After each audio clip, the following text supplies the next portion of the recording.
주일입니다. 오늘 예수님의 그 씨 뿌리는 비유 마지막 시간을 갖도록 하겠습니다.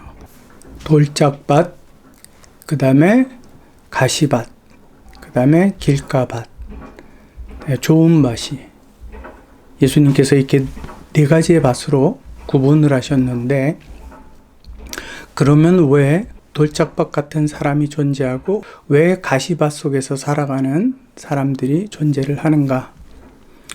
우리가 그 부분을 이제 마지막으로 결론을 맺으려고 합니다. 이 말씀에 있어서 우리는 창세기 3장 14절 말씀을 꼭 읽어야만 합니다. 원죄로 인한 시작이기 때문에 그렇습니다. 여호와 하나님이 뱀에게 이르시되 내가 이렇게 하였으니 내가 모든 가축과 들의 모든 짐승보다 더욱 저주를 받아 배로 다니고 살아있는 동안 흙을 먹을지니라. 여기서 정말로 뱀을 향해서 흙을 먹도록 말씀하신 것이라기보다 사람을 만든 그 근원이 흙입니다. 땅의 티끌입니다. 즉, 이 말은 어떻게 우리가 이해할 수 있느냐 하면, 하나님께서 뱀에게 네가 살아있는 동안 내가 너 심판하기 전까지 계속해서 나의 형상을 닮은 그 사람들을 공격하라 라는 말씀입니다. 그렇기 때문에 하나님의 말씀에 대해서 전혀 무관심한 사람이 등장을 합니다. 길가밭이죠. 그랬을 때 그 복음의 씨앗을 어떻게 한다고요? 새가 날아와서 먹어버린다고 그랬습니다. 사단이 와서 그거를 건져가요. 기억할 수도 없을 만큼 그러한 길가밭의 사람이 존재하게 되는 겁니다. 두 번째, 돌밭입니다. 돌밭은 제가 말씀드렸듯이 이는 나의 삶 속에서 복음을 행하자니 내게 손해가 되겠고, 그랬을 때에 내가 복음을 버리고 배반하는 일입니다. 재어보는 거죠. 그러면 이처럼 하나님의 복음을 버리도록 그 사람의 마음과 생각과 영혼 가운데에 공격하는 존재가 있지 않습니까? 그 공격하는 존재가 바로 사단입니다. 사단으로 인하여서 하나님의 가장 존귀한 복음을 가치 없는 것으로 여기고 버려버린단 말이에요. 그 다음에 여러분, 아담으로 인하여서, 아담과 하와가 선악과를 먹음으로 인하여서 온 세상이, 온 우주가 다 저주를 받았습니다. 창세기 3장 17절에서부터 19절 말씀을 먼저 읽도록 하겠습니다. 아담에게 이르시되 내가 내 아내의 말을 듣고 내가 내게 먹지 말라 한 나무의 열매를 먹었은즉 땅은 너로 말미암아 저주를 받고 너는 내 평생에 수고하여야 그 소산을 먹으리라.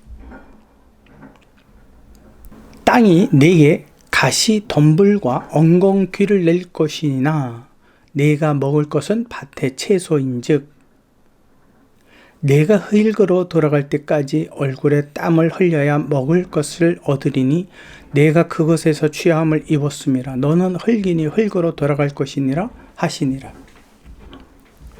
아담으로 인하여 온 땅이 저주를 받았습니다. 그렇기 때문에 아담과 하와의 그 수고에 미치지 못하는 가시덤불과 엉겅퀴를 내게 됩니다. 그 속에서 끊임없이 고단한 인생을 살아가게끔 되어 있다라는 말입니다. 자, 가시밭길입니다. 그 가시의 기운이 막혀서 복음이 자라지 못합니다.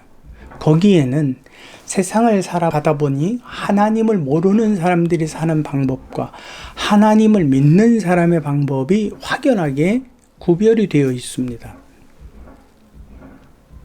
그런데 하나님을 믿는 방법대로 살아가면서도 복음을 내가 받아들이기로, 믿기로 결단하고 살아가면서도 세상 것에 대한 끊임없는 나의 욕망이 일어납니다. 그건 내 안에서 일어납니다. 물론 그것도 사단의 꼬임일 수 있습니다.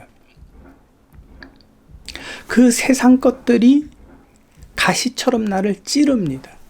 그래서 내 안에 있는 복음이 자라나지 못하도록 합니다. 바로 그겁니다.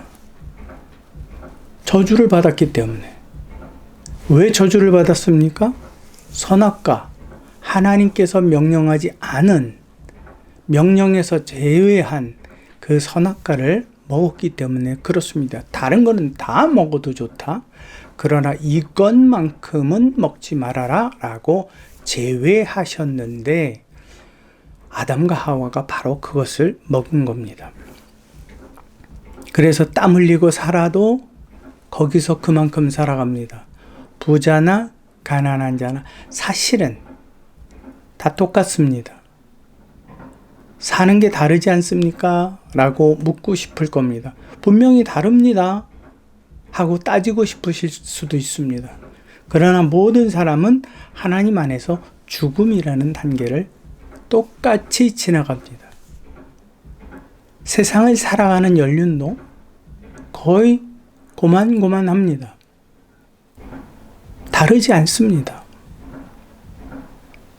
하나님은 공평하게 취급을 하십니다. 그런데 그러한 세상 속에서 살아가면서도 나도 세상에 권력이 있었으면, 나도 세상에 큰 재물이 있었으면, 나도 어마어마한 건강이 있었으면, 그 바램과 마음 때문, 마음에 끌려서 하나님의 그 복음의 본질을 잊어버립니다.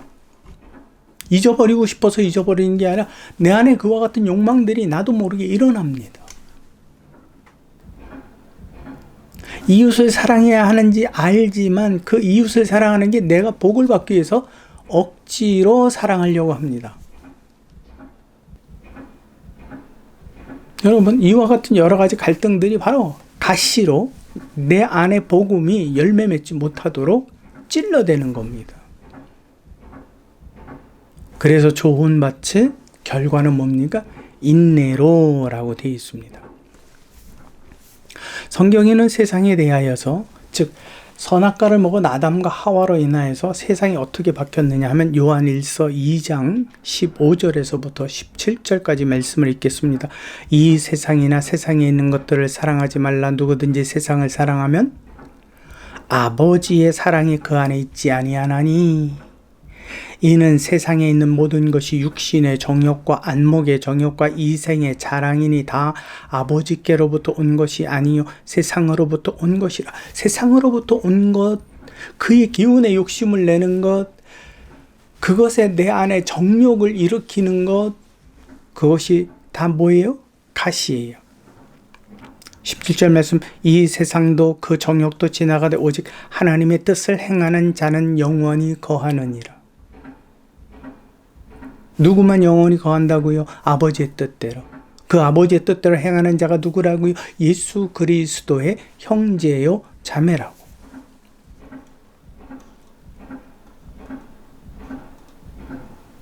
예수님께서도 이 세상 가운데에 사단에게 시험을 받으셨습니다.